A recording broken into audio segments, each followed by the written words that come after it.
It just gets bad in here, man. I just don't want to be here no more. I pray to God just. I'm just tired of you guys talking about me and just always talk. You guys just don't even know how to just leave me alone. I'm just so tired. People who spent years calling America racist are now crying online because they're being sent back to the same country they swore was better than here. Y'all like the video right here, follow for more. And let's get into this one. You see the meltdown videos everywhere, tears, anger, demands, but none of them mention the fraud investigations, the expired visas, the money that moved through criminal networks, or the abuse of programs paid for by the taxpayers. The moment accountability shows up, they all act shocked. I look at these videos and all I see is the same contradiction. Somalia is beautiful when they want moral high ground, but Somalia becomes unsafe the moment removal papers arrive. They switch the story depending on what benefits them. The reactions are emotional because the system finally stopped bending. Deportations are happening because laws exist, because agencies uncovered fraud rings, because certain groups are draining millions from health, housing, and social programs that working Americans rely on. There's nothing complicated here. People act like the West owes everyone a comfortable life, like your job is to give everyone else more than what you could give your own family. And that is not how a country works. You cannot build a healthy society by subsidizing the failure of another one. And while all this is going on, the people who should be rebuilding Somalia, protecting Somalia, and modernizing Somalia are here demanding benefits. Their own country loses the adults who should be leading it. But Americans care about Americans who can't afford homes. They care about the people being pushed out of work by cheap labor. They care about a safe country. They do not care about entitlement meltdowns on TikTok. Accountability is not cruelty. Borders are not cruelty. Deportations are not cruelty. They're the basic function of a stable nation. Western countries are finally acting like it. Y'all.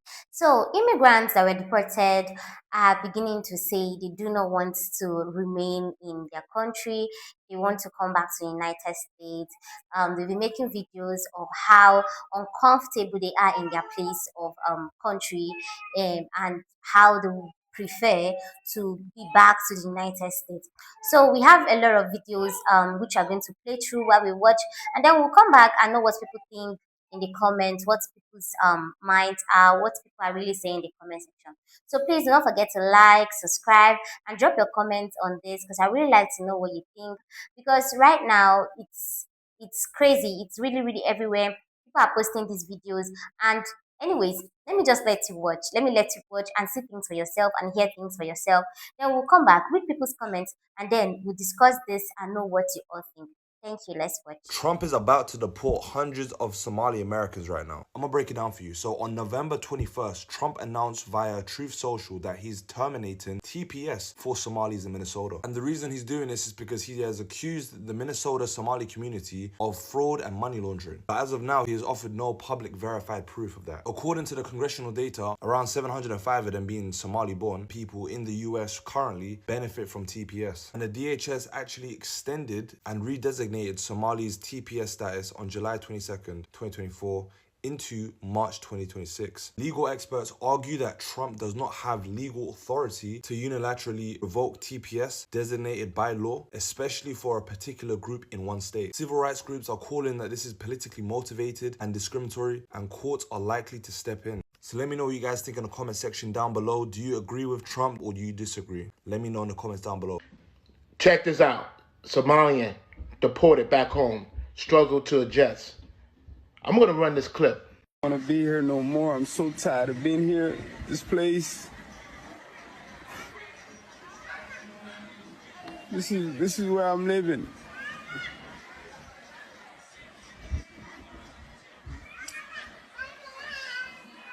I'm so tired of it. It's just like, I want to go back. I don't want to be here no more. I don't cut my hair, I don't shave, I don't do nothing. I agree with Donald Trump, 110%. If you come this country illegally, you deserve to get deported. I'm tired of the racket. I'm tired of the scams, you know. This is ridiculous here. $1 billion in welfare fraud? Yo, pack them up. Deport them. Deport them. For example, if I wanted to move to Kenya like I did, and I didn't want to assimilate in any sort of way, let's just say if I was from Mexico and I wanted to walk around Kenya speaking Spanish and hang out with other Mexican immigrants, that's the option most people would do if it was possible. But unfortunately, in the United States, you do have limited.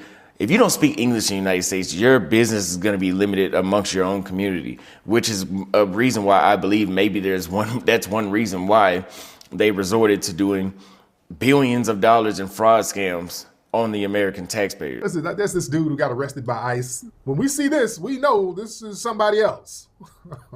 He's not from our lineage, all right? Especially with all the little janky crimes. I mean, big head, chapped lips. All right, Dad, okay. Hairline. All right, brother. That's not from our lineage. No. Don't chop none of that up to us. Yeah. He's headed back to his homeland. That's where he's headed back to. Good grief. He is headed for trouble. All right. Yeah, 25. Yeah, I don't believe that nigga's 25 either. That's another thing. Yeah, that shit about him being 25. I don't believe that either. Oh, I don't believe that. This is probably one of them dudes to be like, wait, nigga? Now hold on. How did you know I'm not FBA, nigga? This dude got arrested by ICE. I posted this and this shit went viral. ICE arrested Abdi Jibril, a criminal alien from Somalia. He has convictions from robbery, menacing, assault, criminal impersonation. He will remain in ICE custody pending an immigration hearing. Like, oh, no, nigga, I am FBA. No, dude, no. Family, we can tell. All right? He said that we require a visa to get into our own country, Somalia. This is embarrassing, right? Most countries, they welcome their diasporas. Somalia says, yeah, pay up first. What? Somalia has gone so low, right? To the point crushing national identity and belonging in exchange for a fee. What is this? Who's gonna tell them that it is the diasporas who are sending billions back home, supporting the everyday people, right? Rebuilding the houses, paying the school fees, supporting the economy. Sheesh. We have no leadership. This is embarrassing. Instead of making it easier to visit, invest, and bring back skills, Somalia just told everyone, yeah, you're Somali when we need your money. Crushing every ounce of belonging and national identity, bruh. Somali government, trash. Somalis have to leave the United States by March 17th. Temporary protective services have been removed for the Somali population in the United States. Now, if you're anything like me, you heard that headline and you thought, oh my gosh, that's pretty big. They're going to be deporting so many people. But the total number of people affected by this is about 2,500. 2,500 people out of a population of 260,000. Now, roughly 15% of the population of Somalis in the United States do not have citizenship. So another 39,000 could be deported. And if you deported all of those, there's a likelihood that their family would come as well, especially if you were to revoke birthright citizenship and then retroactively take away citizenship of those who are born here. The United States is trying to do more though. The Department of Homeland Security and USCIS have paused visa processing for 75 different nations, including Russia, Iran, most of Africa, and basically all of the Middle East. At this rate, by 2027, every single country in the world will be on this list, except for India. I do have to wonder why certain countries like Georgia, Armenia, Macedonia, and Moldova are on the list. I'm totally fine with this, it just seems like they wanted to add more countries to make the list longer. I really doubt we get more than like 10 people from each of these countries every single year. I am really happy we're doing what we can, but we're so caught up in spectacle that we don't realize really how insignificant a lot of these headlines turn out to be. It really seems like they want to give the appearance of doing a lot more than they actually are. You could only hope that things were better. I guess we just have to be happy with all that we get. So they've been saying that they do not want to continue staying in their own country. They would like to come back to the US, and people have been saying that they don't really care. Like, stay back in your country, stay back with your people, fix whatever issue you have in your country, make it as good as being in the US. So, as I said, people have written in the comments. So we just get down to the comments and then we get to know what other people have to say. So somebody said, I'm sorry, but actions have consequences. If you publicly supported tough immigration policies, checked deportation, and dismissed other people's pain, you can be shocked when the system applies those same rules to you. Policies don't come with but not me clause. A lot of people want that strict enforcement would hit everyone without expectation. Now that's it's personal, suddenly it feels unfair. That's not cruelty, that's the reality of how policy works. The next person said, people need to stop pretending this happened out of nowhere. Many voters supported candidates who promised aggressive deportations. It wasn't hidden, it wasn't a secret, it was a campaign slogan. If you cast a ballot for that, you were endorsing that approach. You can't celebrate law and order when it affects others and then cry when it affects you. That's not how democracy works. When we saw a lot of videos where the Somali leaders were like, saying that they support and they are casting their vote for Trump, and they were all about that they support Trump, that they want to, they are asking other people to like support him and all. And this whole slogan, this whole thing, this whole law right now was part of the slogan at that time. But you didn't see that. You turned a blind eye to it. And now it's down to you. You want it to change. You want laws to change because of you. I mean, make it make sense. The next person says, sometimes people only understand policies when they experience them firsthand.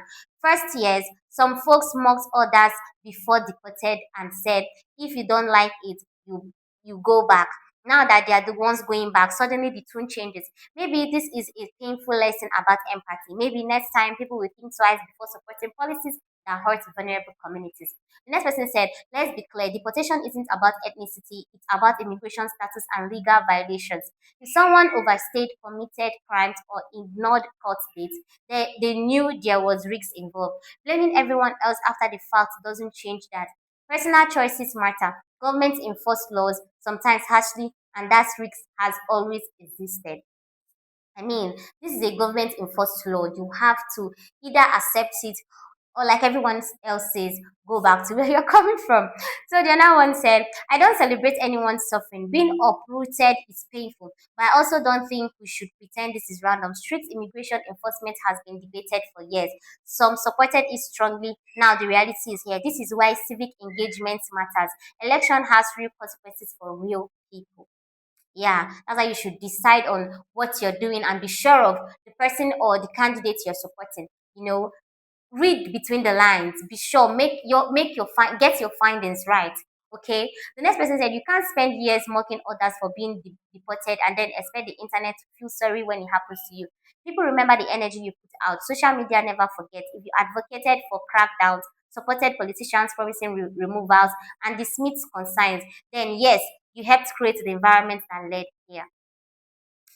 So, guys, I don't really know how to phrase this or how to place this statement, but I really, really think that there has always been signs for all this. This was really made clear for everyone. Everyone literally knew that this was going to happen. It has been deliberated for years. It has been all over the place. People have been saying this. Even a lot of people warned about this. They were like, if you support this person, this is what's going to happen if you do this. And now, and let's not even forget that there has been things that has happened, especially in the Somali communities, that has led down to this approach right now. But anyway, guys, let me know what you think in the comment section. Thank you so much for watching. Please do not forget to hit the thumbs up, like this video, subscribe, and comment, because I would like to know what you think about this topic. Okay, please, all right, remain to the original creators of these videos. Thank you so much for watching. See you in the next one. Bye.